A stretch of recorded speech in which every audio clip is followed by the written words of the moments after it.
انت لو وصلت للحلقه دي فده معناه انك خدت اول خطوه، فهمت نفسك. تعالى بقى نبدا نغيرها واحده واحده. انا مش هقول لك تعالى نغير حياتك كلها، انا بطلب منك 7 ايام بس، كل يوم خطوه صغيره، بس الخطوات دي هتعيد تعريفك لنفسك. والخطه دي مبنيه على حاجه اسمها مايكرو ايدنتيتي شيفتس، يعني تغييرات صغيره في النيه بتعيد تغيير تشكيل سلوكك على المدى الطويل. من علم النفس التحفيزي الفكره بتقول ان التغيير الحقيقي مش بيبدا بالعادات، لكن بالنيه اللي ورا العادات، والتغيير ده بيحصل شويه بشويه ويوم ورا التاني. بس قبل ما ندخل خطوات التمرين ده لازم اوضح نقطه مهمه جدا. اللي هنكتبه ده مش هتكتبه للاي اي ولا برومت تحليل، دي خطوات هتكتبها بينك وبين نفسك انت بس. واللي هنعمله ده اسمه في علم النفس ريفلكتيف جورنالينج، نوع انواع الكتابه العلاجيه. بيستخدم العلاج المعرفي السلوكي السي بي تي والتامل الذاتي اللي هو المايندفولنس ثيرابي. واصل الفكره دي بقى بيرجع لمدارس زي دونالد شون اللي اشتغل على التفكير التاملي في افعالنا اللي هي الريفليكشن ان اكشن، وجيمس بن بيكر اللي اثبت ان الكتابه اليوميه بتاثر على الادراك والمشاعر والمناعه النفسيه. طب اسالني بقى ليه بنعمله؟ لانك لما بتكتب بتفصل بين السلوك والنيه،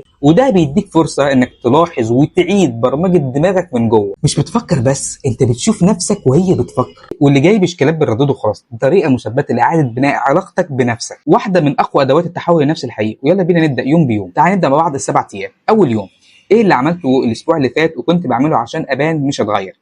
اكتب الاجابه بتاعتك وبعدين امسحها، انت كده بتكسر النمط بايديك. اليوم الثاني، اول ما تصحى اسال نفسك انا عايز اكرم انهي نسخه مني النهارده، واكتب الجواب في نوتة قبل ما تفتح الموبايل بتاعك.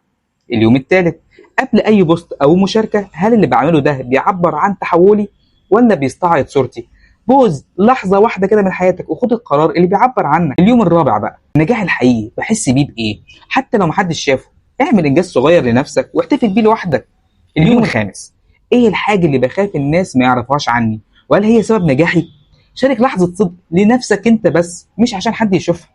اليوم السادس بقى، انا مين من غير اي لقب. اكتب تعريفك الحقيقي من غير لا شغل ولا فلاتر ولا القاب. اليوم السابع والاخير بتاعك، ايه اللي عايز اكونه حتى لو محدش سقف لي، واكتب اول خطوه من حلمك لنفسك انت. بص يا سيدي، انت اهو اللي بتكتبه ده مش منشور ولا برومت، دي كتابه علاجيه ليك انت، وانت كده بتشتغل على نفسك من جوه. ودي اسمها سيلف اويرنس رايتنج. كل جمله بتكتبها بتساعدك تشوف نفسك من جوه من غير لا فلاتر ولا حد يسقف لك. وربنا سبحانه وتعالى قال في سوره الشمس وقد خاب من دساها، اللي خاب نيته واهتم بمظهره بس خسر، واللي نقى نفسه وقدر يتكلم بصراحه مع روحه هو ده فعلا اللي قدر يتحول. ايه ده انت لسه قاعد؟ يلا قوم ابدا اول يوم من النهارده واكتب لي في الكومنت اي ام ان عشان اعرف انا وانت ان انت خلاص قررت تبطل تمثل وهتشتغل بجد. وما تنساش اللايك والفولو والشير لعلنا نستفيد. سلام.